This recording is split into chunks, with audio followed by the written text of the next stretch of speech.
that's going to come up with a more thoughtful approach to harm and mitigation based on the lessons learned from even just this year's events. Well, I was thinking of that, and the successful mission in Syria that we talked about before us, how President Biden wanted to make sure there was no civilian harm, etc.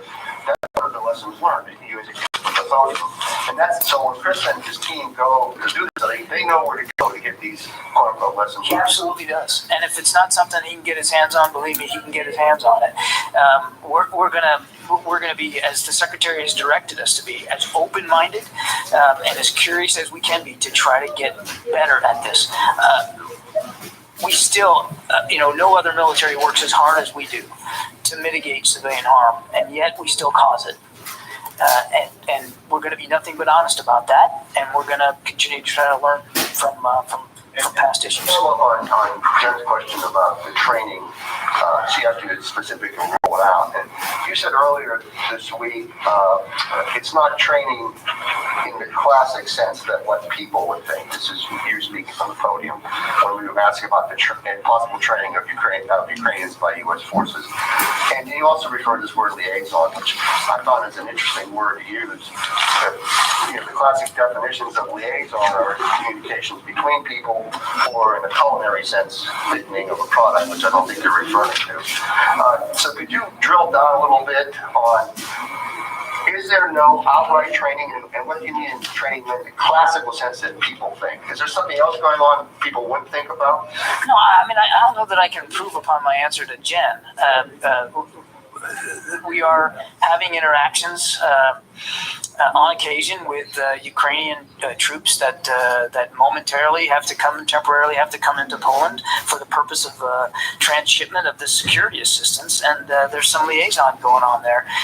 But it's not, as I said to her, it's not, and to you, it's not classic training in the sense that that I think you and I think about it. But these liaisons are happening, and they're happening at a fairly frequent level. I would remind, and I know why the question's coming up, but I mean, we did have a training mission in Ukraine that we had to suspend because of the invasion. We had Florida National Guard troops that were there not far from Lviv that were doing training, and we would love nothing better than to get back to that. But clearly, that's not an option right now. You didn't ask this, but I'm going to take the opportunity anyway. That as we talk about security assistance, and we're doing a lot, and we're doing a lot faster, and I understand the focus and the interest in the actual items being sent and being used. I totally get that, but I just hope we don't forget that it's not just the stuff that matters, it's their ability to use this stuff, and that didn't happen by accident. 8 years of training for Ukrainian armed forces has made an enormous difference in their battlefield competency, in their capability, and that wasn't just the United States. UK, the Canadians, and other allies were also involved in that, so that when these things are arriving, they're able to get into the hands of Ukrainian armed forces, and they're able to use them in fairly short order. Again, that's not an accident. That prowess, that agility that we were talking about earlier, that very much was by design because of 8 years of very quality training that they received. Those statements that you just made there is probably what fuels the idea that there's some training going on, only because some of these weapons and supplies are relatively new to the Ukrainians. And your testimony up there, as you would say, 8 years of training by the United States and other countries gives them this prowess, gives them the ability to stun the Russians. Yet on newer weapons they may not be so familiar with, how could they achieve that same? I'm just saying that suggests the fact that somewhere along the line. I can't improve upon my answer. There's no training right now in the classic sense. Thank you, John. With everything that you mentioned about the Russian troops movement around Kyiv, did the department detect any de-escalation on the side of the Russian troops and around Kyiv, but in Ukraine in general? And then, all right, we've been listening in to this briefing from Press Secretary John Kirby out of the Pentagon here. We're going to step away from it for a moment to go out to some breaking news that we are tracking out in Lebanon. Pennsylvania, where one officer was killed, the suspect also dead in the shootout. There's 2 officers who are now suffering from injuries. We just got the latest from law enforcement and officials down on the ground in Pennsylvania. We want to listen.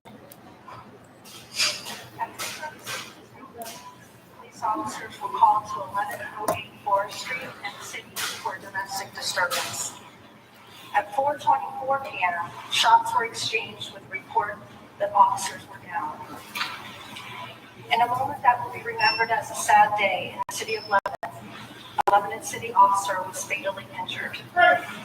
The officer's immediate family has been informed, but out of respect for extended family, the officer's name is being withheld at this very difficult time.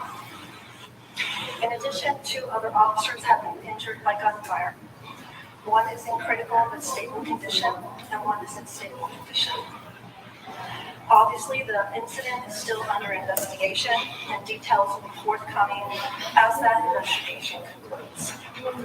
At this time, we are focused on the tragic loss of the officer and the well-being of the other members of our police department. This is an extremely difficult moment for everyone. At this time, Chief Todd Reiner will provide some additional information about the incident. Thank you. Okay, my name is Chief Todd Reiner with the Lebanon City Police Department. And today we had 3 officers injured, which were shot during this incident. One officer is in stable condition, the other officer is in critical but stable condition, and one officer lost his life. Subject to domestic home that we originally dispatched was deceased, and he's a 34-year-old white male from Lebanon. The County District Attorney's Office is conducting this investigation, and I want to thank, most importantly, or not to forget, the amount of officers that responded to assist us today and continue to assist us during this time of need.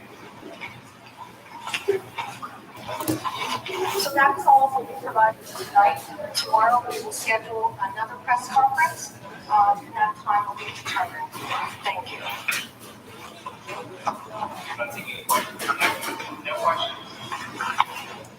No questions tonight.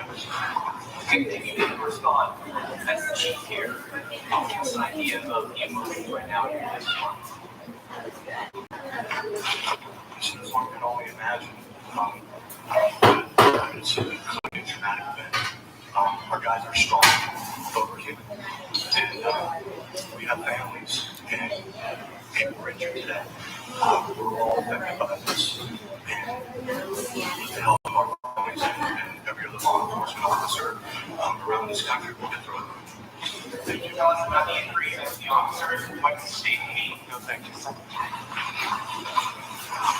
So once again, 1 officer dead, the suspect dead, and 2 other officers suffering from injuries in this shootout. If we get any more information on the status of those injuries, we'll bring it to you here on Live Now from Fox. Also, a follow-up from a story we were following earlier, a student, 12 years old, dying after being shot in a South Carolina middle school, that middle school called Tanglewood Middle School. A community activist releasing a statement on behalf of the family of the student, saying we're all devastated by today's tragedy. We love Jamari dearly, and we would ask that our privacy be respected as we grieve during this difficult time.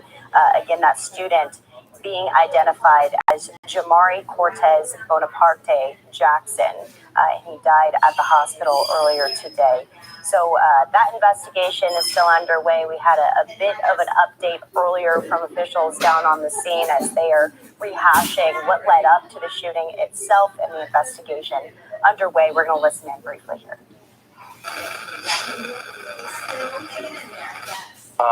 They locked down the school again, can't comment enough about the staff at Tanglewood Middle School. When they isolated those kids, everybody went to where they're supposed to be. We've conducted lockdown drills with the school district in the past several months, and people kind of call and question and complain why we do those things. Unfortunately, we had to use that, and the students and the staff, it worked seamlessly.